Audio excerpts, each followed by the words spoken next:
lovely and darling viewers, it's Jen here at Chuck Her Joy. This time I'm reviewing My Little Pony Nightmare Nights comics. This is a 5-issue miniseries from 2018-2019 with art and writing by Jeremy Whitley, Tony Fleecs, Heather Breckel, and Neil Uyetake. So those artists will be down in the description below if you want to check them out. So this series follows Princess Luna. She needs to gather up a team of reformed villains so they can go on a heist. It is totally fun and crazy. I love villains, and I love the casino aspect to this, if you can't tell from the cover. I'm eating this up. It is a bit of a darker storyline, but nothing too dark. I mean, there are dark stories within the show. This is along those lines. Some serious villain threat that they all need to go up against, but, you know, it's our team. They got it. It's MLP. Okay, so Luna forms a team with Stygian, Tempest Shadow, Capper the Cat, and Trixie. And all of them work together. So issue 1 sees Princess Luna in one of Stygian's dreams, or rather, one of his nightmares. He is fighting the Pony of Shadows, and he's trying to save Luna and Celestia. Or rather, he is trying to save Nightmare Moon and Daybreaker, Celestia and Luna's evil alter egos.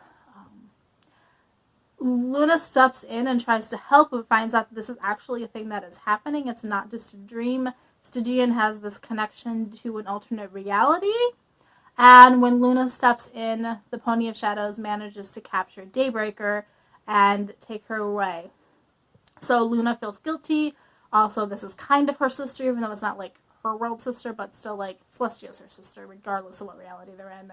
And Luna decides to go help and save her. So the place that Celestia is taken to is this casino that is run by the Lord of Chaos in this world called Eris.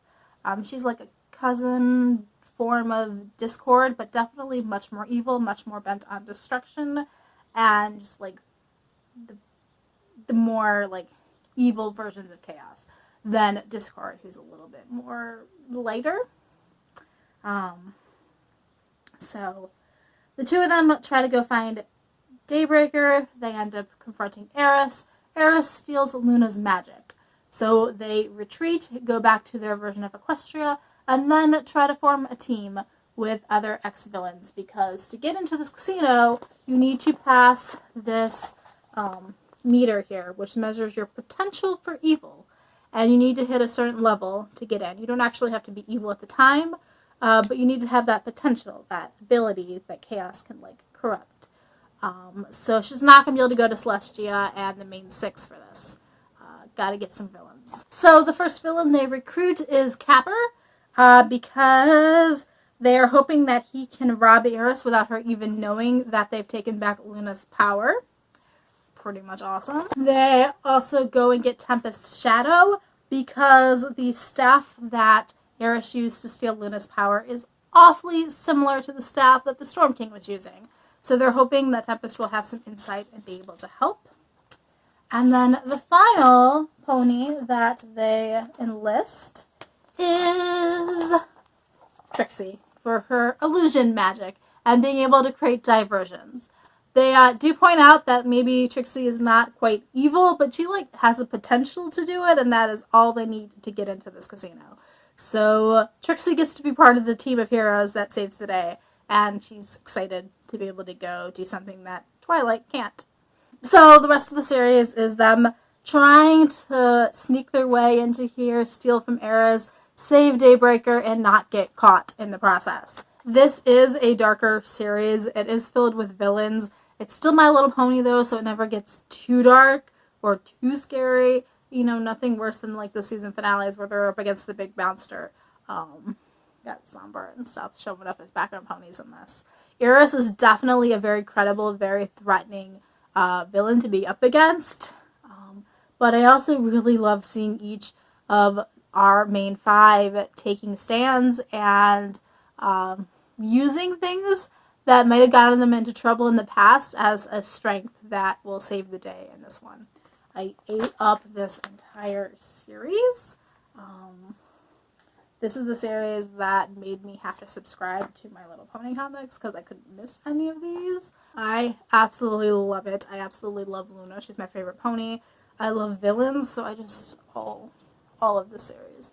It's like they wrote an entire series for me. There's a lot of background gags where like we see reoccurring villains and characters that were maybe not villains in our world, but in this alternate reality are the villains or are the bad characters.